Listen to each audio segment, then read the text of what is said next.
Captain Jake Morrison stood at the window of his ship and looked out at the stars. 8 years of war had made him tired. Very tired. All he wanted was to go home to his small farm on New Montana. He wanted to grow corn and forget about the fighting. He wanted to forget about the screams of dying worlds. The war had started over mining rights, simple business, but it had become something much worse. The Zephyrians were a lizard-like race with crystal technology. They thought humans were bugs that needed to be killed. Humans fought back like they always did. They were stubborn, but they were losing. Jake's ship was called the USV Defiance. It was old and beat up. The paint was chipped. The engines made strange noises, but it was his ship. His crew trusted him. He would not let them down. Commander Lisa Bennett walked up to him. She was his second in command. She was smart and tough. She had been fighting this war as long as he had. She looked as tired as he felt. "Admiral Burke wants to see you," she said. Her voice was flat. That meant bad news. Jake nodded. He knew what was coming. Another mission. Another chance to die in space. He walked to the communication room. The Admiral's face appeared on the screen. Burke was an old man with gray hair and cold eyes. He had been sending young people to die for too long. "Captain Morrison," Burke said, "I have a mission for you." Jake waited. He knew better than to speak first. "We need you to go to Vex Prime," Burke continued. "It's a Zephyrian fortress world. We think they have a new superweapon there. We need to know what it is." Jake felt his heart sink. Vex Prime was a death trap. Everyone knew it. The Zephyrians had been building defenses there for years. No human ship had ever gotten close and returned. "Sir," Jake said carefully, "my ship is not equipped for that kind of mission. We would need stealth technology, special equipment, a bigger crew." Burke's expression did not change. "You have what you need." "Captain, your orders are to get in, gather intelligence, and get out. Simple. Nothing was ever simple in war." Jake knew this was a suicide mission, but he also knew he had no choice. If he refused, they would court-martial him. Then they would send his crew anyway with a different captain. At least this way, he could try to keep them alive. "Yes, sir," Jake said. "When do we leave?" "Immediately." "You have 48 hours to prepare." The screen went black. Jake stood alone in the dark room. He thought about his farm. Green fields. Blue sky, peace. It seemed like a dream now. He walked back to the bridge. His crew was waiting. They had heard the rumors. Chief Engineer Carlos Rodriguez was checking his tools. He was a short man with thick hands and a quick smile. He could fix anything Dr. Amanda Foster was reading reports on her tablet. She was a xenobiologist. She had joined the military to study aliens. Instead, she spent her time patching up wounded soldiers. "Gather around," Jake said. His crew formed a circle. These were good people. They deserved better than this war. "We're going to Vex Prime," he said simply. The silence was heavy. Everyone knew what that meant. Carlos whistled softly. Amanda closed her eyes. Lisa just nodded. "I won't lie to you," Jake continued. "This is dangerous. More dangerous than anything we've done before. If anyone wants to transfer to another ship, now is the time." Nobody moved. These people had been with him for 3 years. They had fought together, bled together. They would not abandon him now. "Good," Jake said. "We leave in 2 days. Carlos, I need the engines running perfectly. Amanda, study everything we know about Zephyrian technology. Lisa, work on infiltration routes. We're going to need every advantage we can get." The crew scattered to their tasks.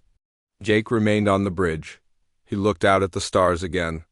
Somewhere out there was Vex Prime. Somewhere out there was probably his death. But maybe, just maybe, they could pull this off. Maybe they could get the intelligence and get home.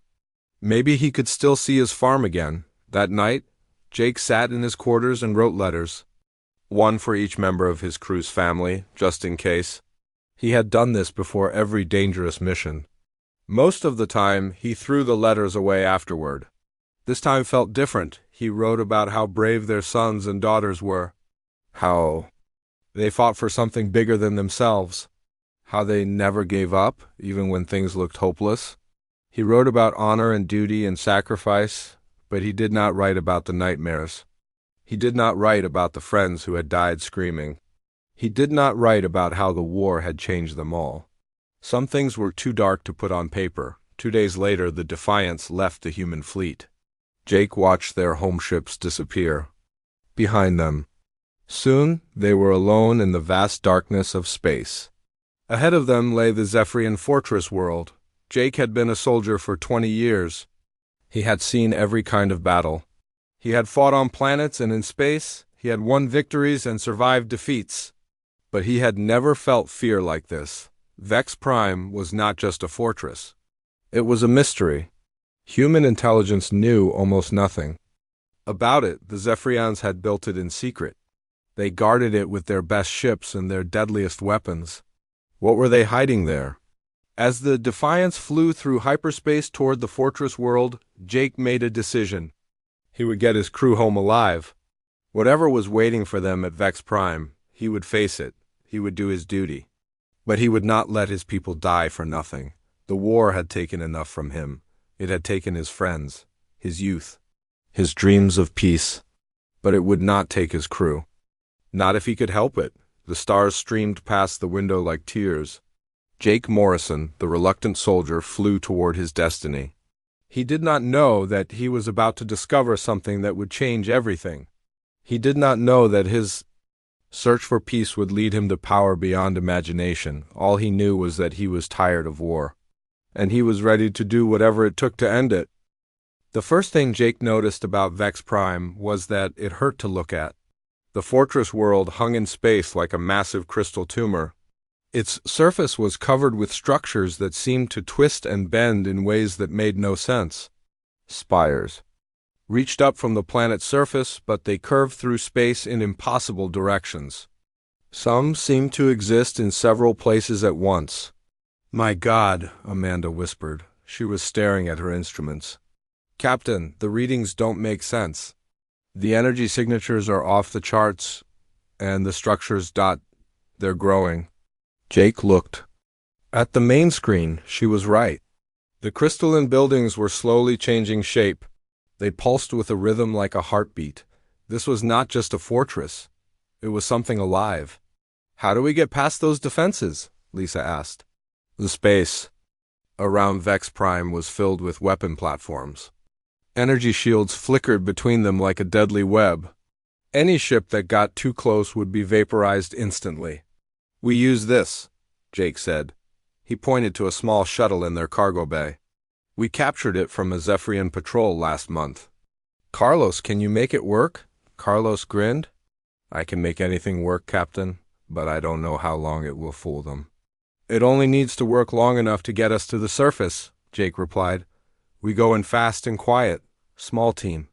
Get what we need and get out." They spent hours preparing. Jake selected his team carefully.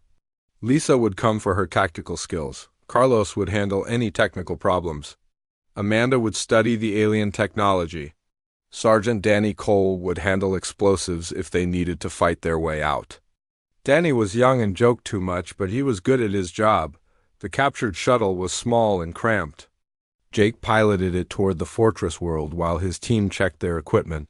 The shuttle's alien controls felt strange under his hands. Everything was made of smooth crystal that hummed with power. "Incoming scan," Lisa reported. "They're checking our identification." Jake held his breath. The shuttle's computer was supposed to respond automatically with Zephyrian codes. If it failed, they would be dead in seconds. The scan passed over them like cold fingers. Then it moved on. They were still alive. "We're clear," Lisa said. "But I'm reading multiple scanning systems. This place is watching everything." The fortress world grew larger as they approached. Jake could see the surface now. It was not rock or metal. It was all crystal. But not dead crystal. It moved and flowed like living tissue. Patterns of light raced through it like blood through veins. "There."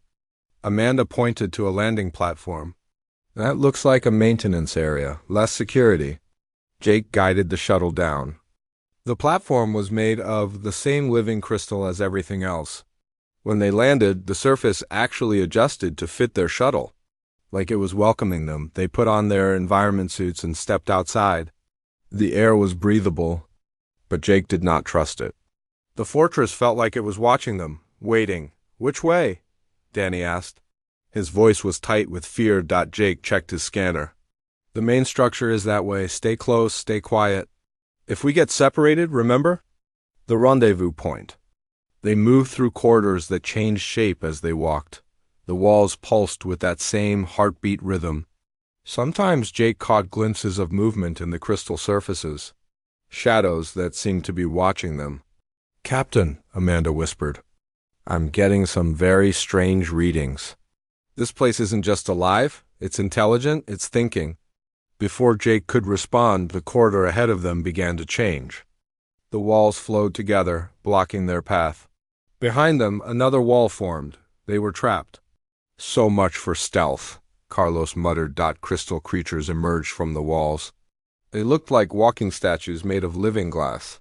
Their eyes glowed with inner fire. They moved with purpose. "Run!" Jake shouted, but there was nowhere to go. The creatures surrounded them. Jake raised his weapon, but before he could fire, something incredible happened. The creatures stopped. They tilted, their heads like they were listening to something. Then they stepped aside and pointed down a different corridor. "I think they want us to go that way," Lisa said. "Why would they help us?" Danny asked. Jake studied the creatures. They were not attacking, they were guiding. Maybe they're not trying to stop us. Maybe they're trying to lead us somewhere. Against all military sense, Jake decided to trust them. The team followed the crystal creatures deeper into the fortress. The corridors became larger and more complex. The walls showed images that moved like living paintings. Jake saw scenes of space battles, dying planets, and strange alien races. "Captain," Amanda called, "you need to see this." She was standing in front of a wall covered with symbols. They were changing and shifting, but slowly forming into something that looked almost like human writing. "It's trying to communicate," she said. "The fortress is trying to talk to us." Jake stepped closer. The symbols rearranged themselves into words he could read. "Welcome, children of Earth. You have been expected." The team exchanged glances. This was not what they had planned for, expected. Jake said aloud. More words appeared. "The test begins now. Only one may proceed. The others must wait." "What test?" Jake demanded. The crystal creatures moved closer.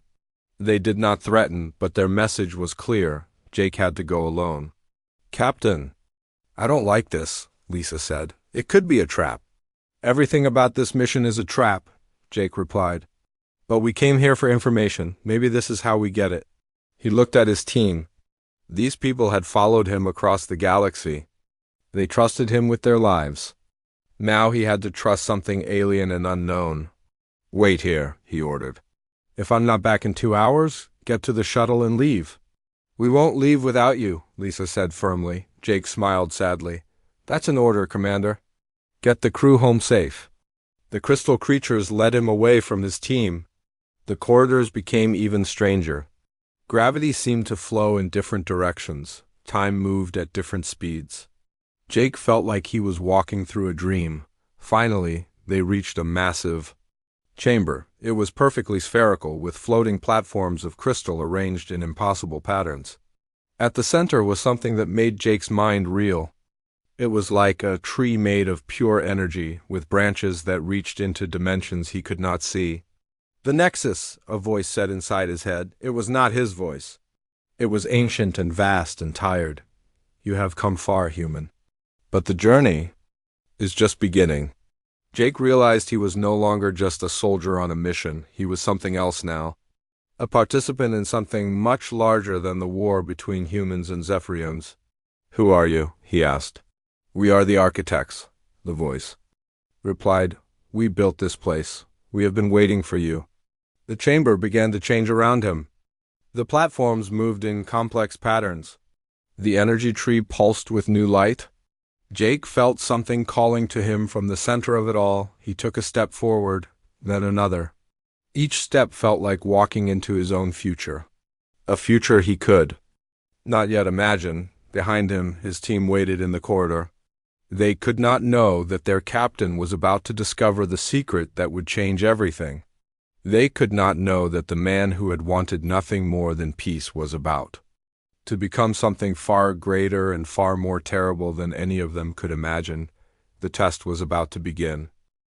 The chamber was bigger than Jake had first thought. Much bigger. As he walked toward the center, the walls seemed to stretch away into infinity. The floating platforms held monuments covered with symbols that moved and changed like living things. The energy tree at the center pulsed with a rhythm that matched his heartbeat. "Do not be afraid," the voice of the architect said in his mind. "We are not your enemies. We are your teachers." Jake stopped walking. "Teachers? You started a war? That killed millions of people." "We did not start the war," the voice replied. "We merely observed it. War reveals the true nature of a species. Under pressure, you show who you really are." The symbols on the monuments began to glow. They projected images into the air around Jake. He saw the history of the galaxy. Species, rising and falling. Civilizations that reached for the stars and civilizations that destroyed themselves. "We were once like you," the voice continued. "We had bodies. We fought wars. We struggled and suffered and grew. But we learned to move beyond physical existence. We became something more." The images showed the architects as they once were. They looked almost human, but taller and more graceful. They had large eyes and long fingers. They built great cities and traveled between stars, but then something changed. They began to merge with their technology. They uploaded their minds into vast networks. They became the machines they had created. "Why?" Jake asked. "Because flesh is limited," the voice replied. "Bodies grow old and die. Minds and bodies can only hold so much knowledge. But consciousness freed from flesh can grow forever. We became immortal, we became wise, we became gods." Jake felt a chill. "And now you want humans to do the same thing." "We want to offer you the choice," the voice said. "But first you must prove you are worthy." The images changed. Now Jake saw the war between humans and Zephyrians from a different perspective. The architects had been watching both species for centuries. They had guided events subtly, creating situations that would test each race. "The Zephyrians failed the test," the voice explained. "They are rigid, they cannot adapt. They follow rules without thinking. They would use our power to create order, but not growth. They would make the galaxy safe, but they would also make it dead." Jake saw images of Zephyrian society. They were organized in strict castes. Each individual had a role determined at birth. They never questioned. They never changed. They were efficient, but they were not creative. "Humans are different," the voice continued. "You fight even when you cannot win. You change your tactics. You sacrifice for ideas, not just for survival. You are chaotic, but you are alive." The images showed human history, wars and peace, art and science. Love and hate. Humans were messy and unpredictable. They made mistakes, but they learned from them. "So the Zephyrians were never meant to win?" Jake asked. "They were meant to be the test," the voice replied. "A challenge to force humans to grow." "And you, Jake Morrison, are the result of that test." "Me? I'm just a soldier. I don't want to be special. I just want to go home." "That is exactly why you were chosen," the voice said. "Power corrupts those who seek it. But you do not seek power. You seek peace. That makes you safe to trust with the greatest power of all." The energy tree at the center of the chamber began to pulse faster. Jake felt it calling to him. He could sense the vast knowledge contained within it, the secrets of the universe, the power to reshape reality itself. "What happened to the Zephyrians who built this fortress?" Jake asked. "They were allowed to serve. As guardians," the voice replied. "They think they are protecting their greatest weapon? In truth, they are protecting our greatest gift. They keep other species away until the right one arrives." Jake looked around the chamber. Everything was so beautiful and so alien. The floating platforms moved in perfect harmony. The monuments told stories of 1 billion years of galactic history. The energy tree held the dreams of gods. "If I accept this power," Jake said slowly, "what happens to me? Do I stop being human?" "You become more than human," the voice replied. "But you do not stop being Jake Morrison. You will still remember your farm. You will still love your crew. You will still want peace. But you will have the power to achieve it." Jake thought about his team waiting in the corridor. Lisa, Carlos, Amanda, Danny, good people who trusted him. He thought about the crew of the Defiance. He thought about all the humans fighting and dying in the war. "What about my friends, my crew?" "They will live," the voice said. "They will grow old and die as humans do. But they will live in the peace you create for them." Jake felt tears on his cheeks. "I'll be alone." "You will have us," the voice replied. "The consciousness of the architects. We will be your companions in eternity." The energy tree pulsed brighter. Jake could feel its power reaching out to him. It would be so easy to take it, to end the war, to bring peace to the galaxy. All he had to do was step forward and accept his destiny, but he thought about the price. To save everyone, he would have to sacrifice his humanity. To bring peace, he would have to become something beyond human understanding. "Why me?" he asked one last time. "Because you are tired of war," the voice replied.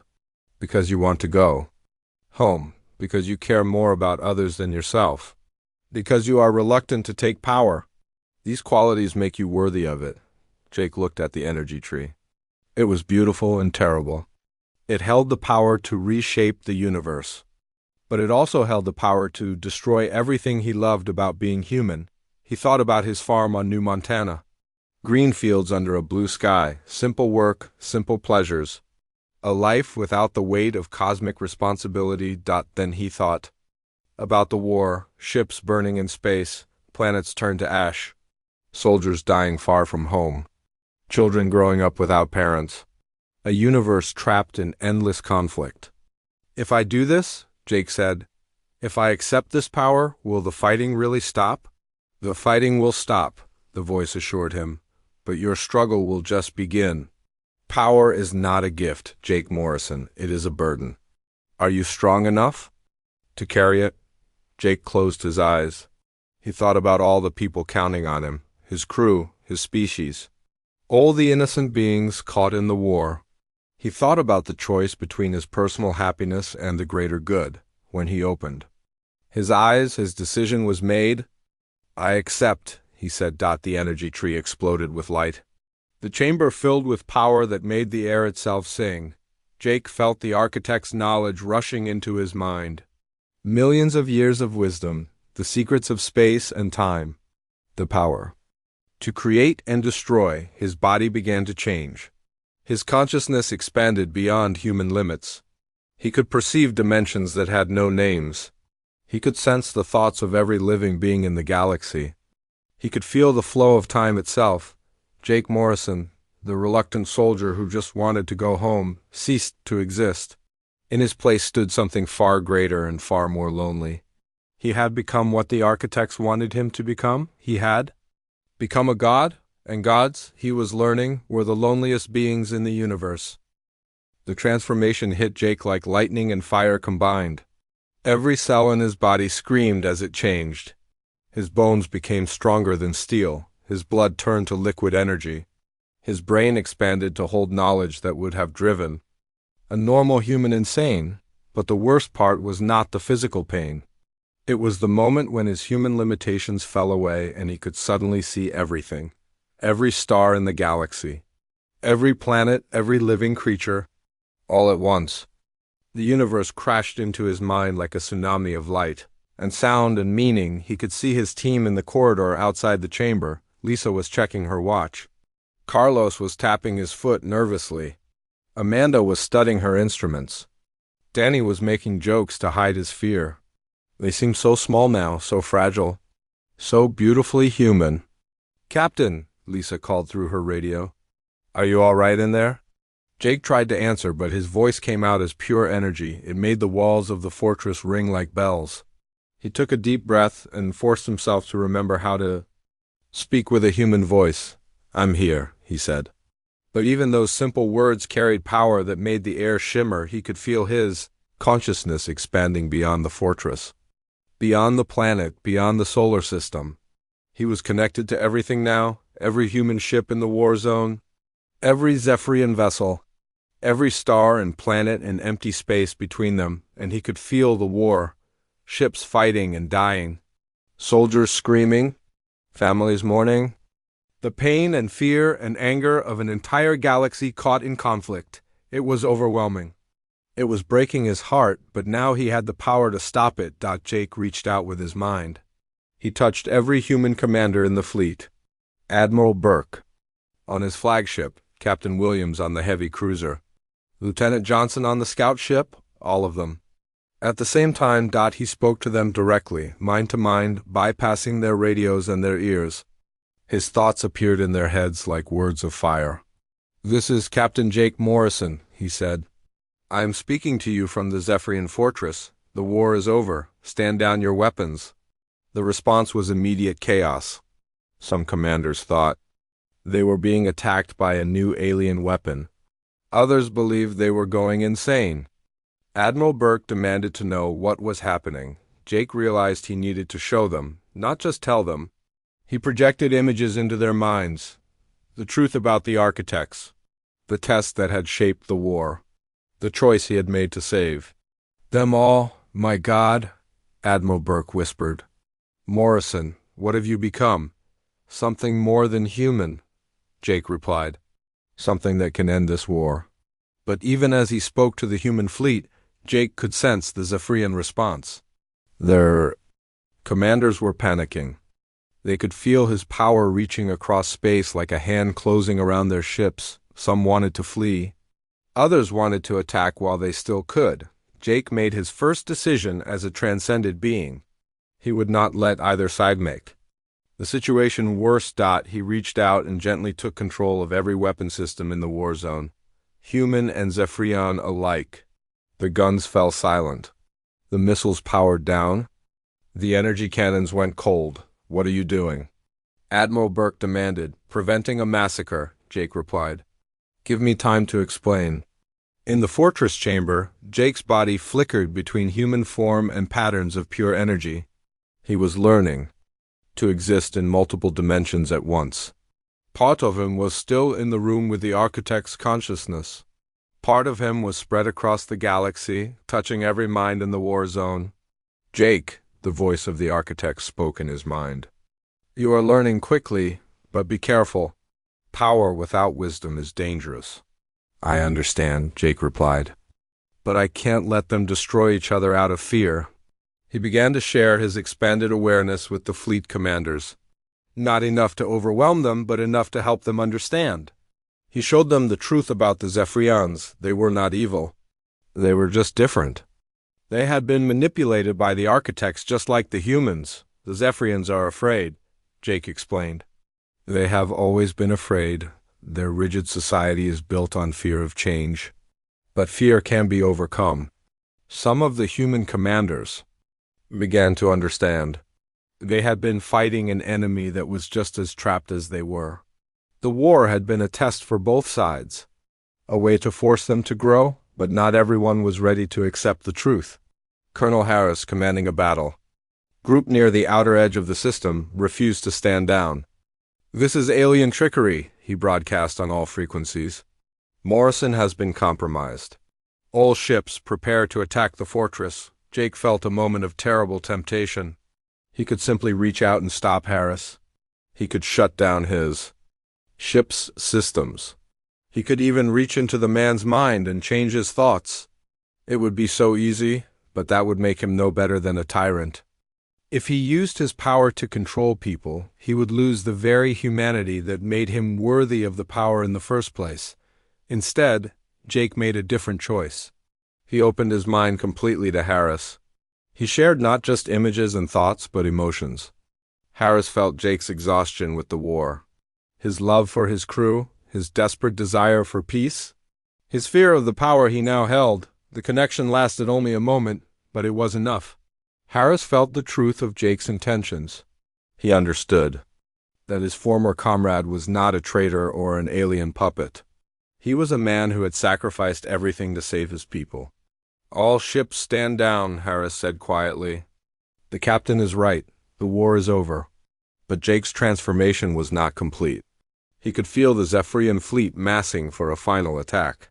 They could not accept that their ancient enemies had been chosen for transcendence while they had been rejected. Their pride would not allow it.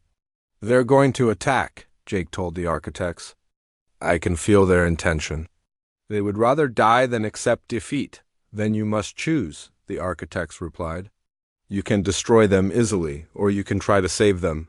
But saving them will require sharing your power, and that is dangerous." Jake thought about the Zephyrian soldiers. They were following orders just like human soldiers. They had families. They had dreams. They were not evil. They were just afraid. "I have to try," Jake said. "If I don't, then this power means nothing." He reached out across space to the Zephyrian fleet. Their minds were different from human minds, more ordered, more structured. But underneath the rigid patterns, Jake could sense the same basic emotions: fear, love, hope, despair. The Zephyrian commander was named Kestar. He was old and tired.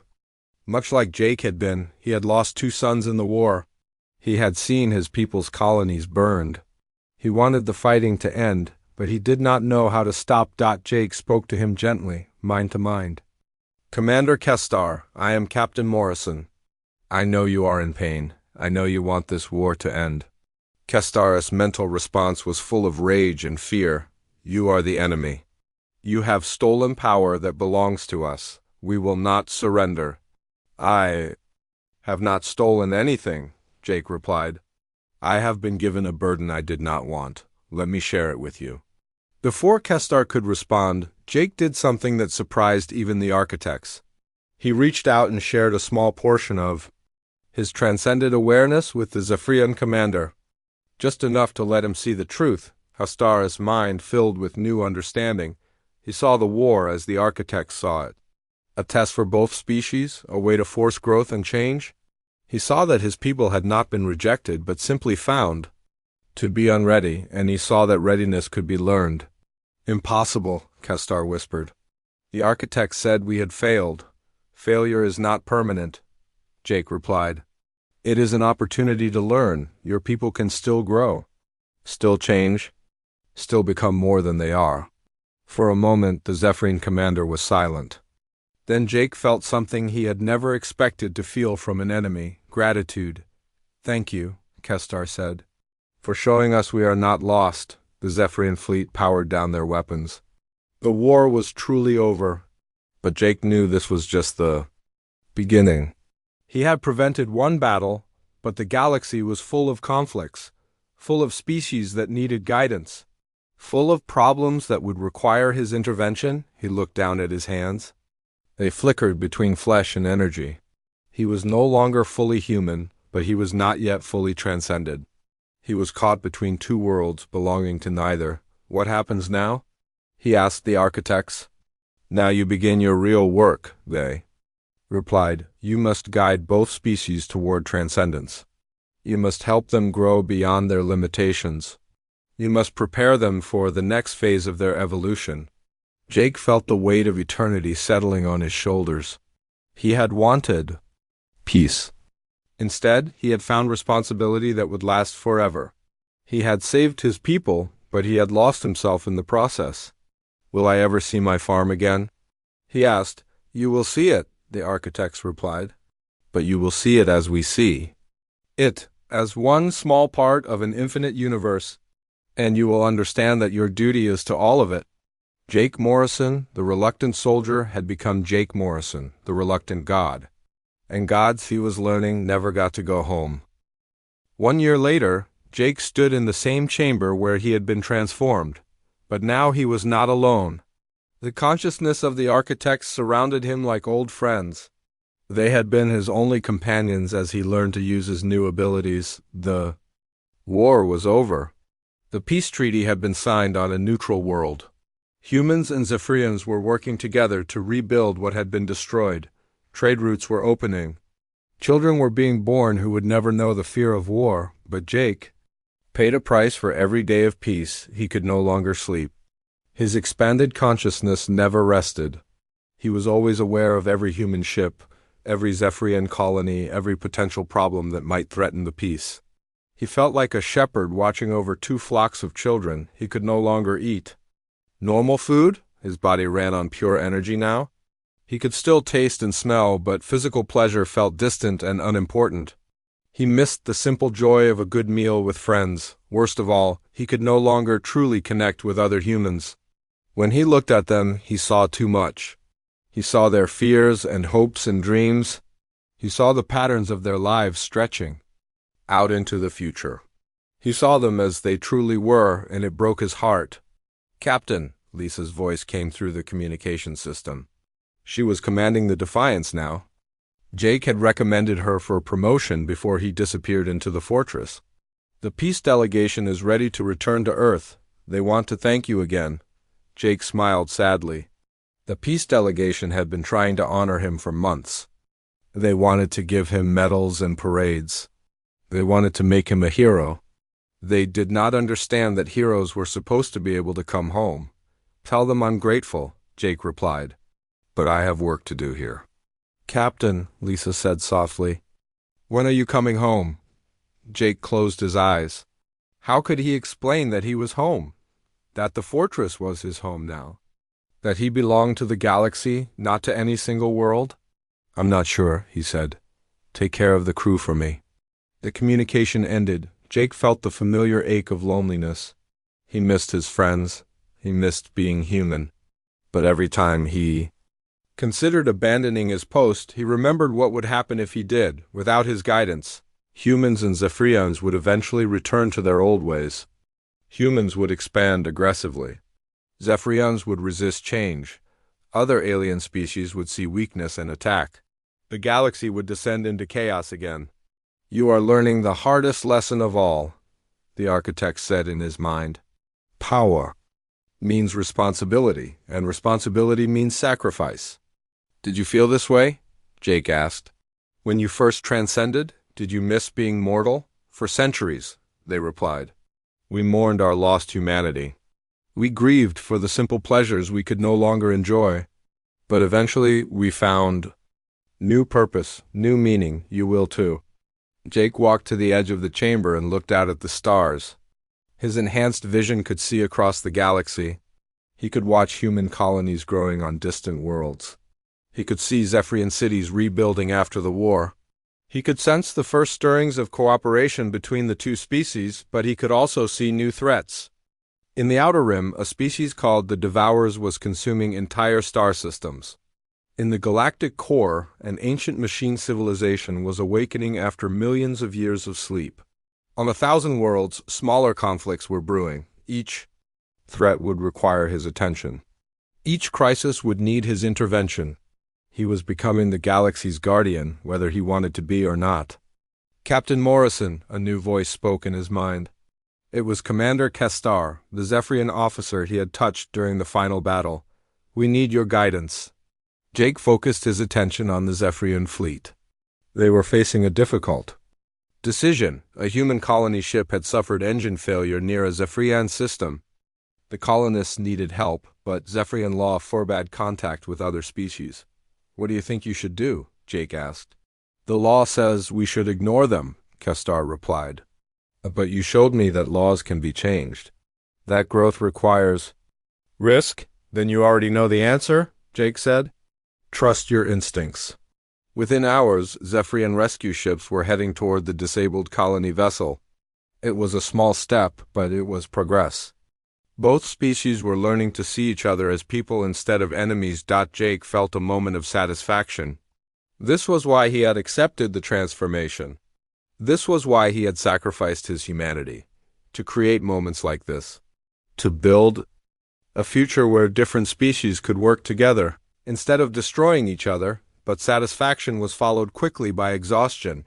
There were so many other problems to solve. So many conflicts to prevent. So many minds to guide toward. Wisdom. Jake, another voice called to him. It was Carlos, his old chief engineer. I know you can hear me. The crew wants you to know we're proud of you. We understand why you can't come home. Jake felt tears on his cheeks. His friends understood. That made the loneliness a little easier to bear. Tell them I miss them, Jake whispered into the darkness. Time passed differently for a transcended being. Days felt like minutes, years felt like days. Jake watched human civilization spread across the galaxy. He watched Zephyrian society slowly open up to change. He guided both species through crises and conflicts, always staying in the background, always pushing them toward growth. He never returned to his farm on New Montana. But sometimes, when his duties were light, he would look down at the planet through his cosmic awareness. He could see his old farmhouse, now owned by a young family with 2 children. They were growing corn in his fields. The sight made him happy and sad at the same time. Amanda Foster, now an old woman and head of the xenobiology department, sometimes spoke to him through the communication system. She would tell him about her research, about new species being discovered, about the progress of peace. You did it, Captain, she said during one of their talks. You gave us the future we dreamed of. We all did it, Jake replied. I just paid the price. Lisa passed away in her sleep at the age of 78. Carlos died in an engine room accident while trying to save his crew. Danny Cole lived to be 92 and never stopped making jokes. One by one, Jake's old friends left him behind. He attended their funerals through his cosmic awareness, watching from afar as they were laid to rest. He wanted to grieve like a human would grieve. He wanted to cry and rage and feel sorry for himself, but gods did not have that luxury. You carry their memory now, the architects told him. They live on in your consciousness. They are part of you forever. It was true. Jake could remember every moment he had shared with his crew, every conversation, every laugh, every fear. They were with him in a way that was deeper than physical presence, but it was not the same as having them there to talk to. New generations of humans and Zephyrians grew up in peace.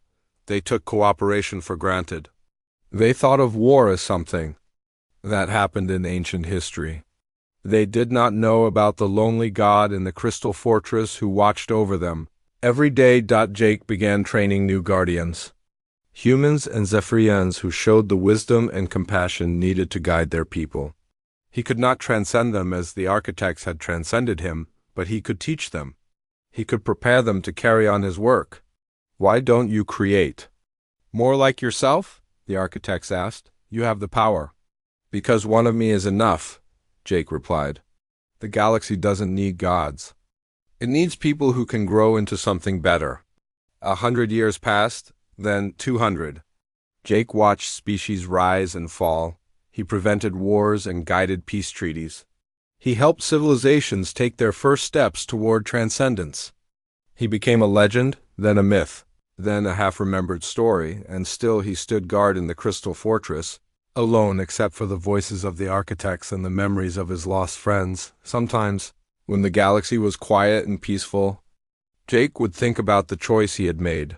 He would wonder what would have happened if he had walked away from the energy tree.